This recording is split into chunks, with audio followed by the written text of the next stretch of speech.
৯ September অনুষ্ঠিত হতে যাচ্ছে ঢাকা বিশ্ববিদ্যালয় কেন্দ্র ছাত্র সংসদ ডাকসু নির্বাচনকে ঘিরে ব্যস্ত সময় পার করছেন প্রার্থীরা। এরই মাঝে নির্বাচনে অংশ নেওয়া প্রার্থীদের কারো কারো ফেসবুক আইডি উধাও হওয়ার অভিযোগ উঠেছে। কেন হঠাৎ এই বিপত্তি? এ পর্যন্ত ঠিক কতজন প্রার্থী বা এই বাধার সম্মুখীন হলেন? বিস্তারিত থাকছে লিমা সায়ন্তীর ডেস্ক রিপোর্টে। দীর্ঘ ৬ বছর পর ঢাকা বিশ্ববিদ্যালয়ের দরজায় কড়া নাড়ছে ডাকসু নির্বাচন। ৯ সেপ্টেম্বর অনুষ্ঠিত হবে ছাত্র সংসদের এই ভোট, কিন্তু এর মাঝেই ঘটেছে বিপত্তি। হঠাৎ করেই একে একে প্রার্থীদের ফেসবুক আইডি উধাও হয়ে যাচ্ছে বলে অভিযোগ তুলেছেন তারা। ডাকসু নির্বাচনকে ঘিরে ছাত্রদল ও ছাত্র শিবির প্যানেলের প্রার্থীরা একে অপরকে সাইবার হামলার জন্য অভিযোগ করে যাচ্ছেন। ৮ সেপ্টেম্বর সকাল থেকেই উভয় পক্ষই তাদের প্রার্থীদের ফেসবুক অ্যাকাউন্ট ডিসেবল হওয়ার অভিযোগ করে সামাজিক যোগাযোগ মাধ্যমে পোস্ট দেন। আমি বুঝি নির্মাণের শিল্প, সালাম স্টিল বোঝে ডিউরেবিলিটি। সালাম স্টিল, মোস্ট ডিউরেবল স্টিল। বিষয়টি নিয়ে ৮ সেপ্টেম্বর সকালে ছাত্রদল সমর্থিত ভিপি প্রার্থী আবিদুল ইসলাম খান নিজের ভেরিফাইড ফেসবুক অ্যাকাউন্টে লিখেন, কিছু সময়ের জন্য তার ফেসবুক অ্যাকাউন্টটি ডিসেবল করে দেওয়া হয়েছিল।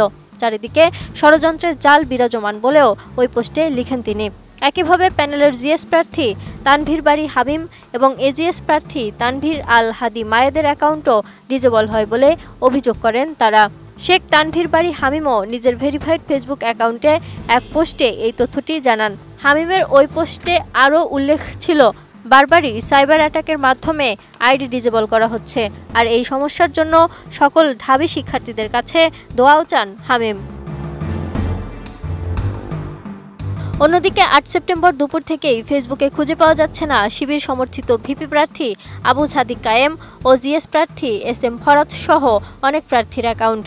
প্যানেলের গবেষণা ও প্রকাশনা সম্পাদক প্রার্থী সাজ্জাদ হোসাইন খানের অ্যাকাউন্টও ডিসেবল করে দেওয়া হয়েছে বলে অভিযোগ উঠেছে।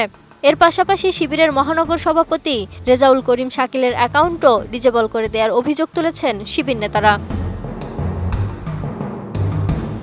আইডি হারানো প্রসঙ্গে জিএস প্রার্থী SM ফরহাদ জানান, তাদের প্যানেলের প্রার্থীদের আইডিগুলোতে ক্রমাগত সাইবার অ্যাটাক করা হচ্ছে। তাদের কয়েকজন প্রার্থীর আইডি ইতোমধ্যেই সাসপেন্ডেড বলেও উল্লেখ আছে ওই পোস্টে। বেশ কিছু আইডি একটু পরপরই লগ আউট হয়ে যাচ্ছে বলেও দাবি করেন ফরহাদ।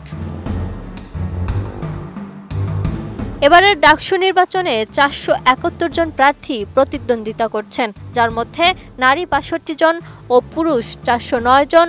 ভোটার সংখ্যা ৩৯,৭৭৫ জন।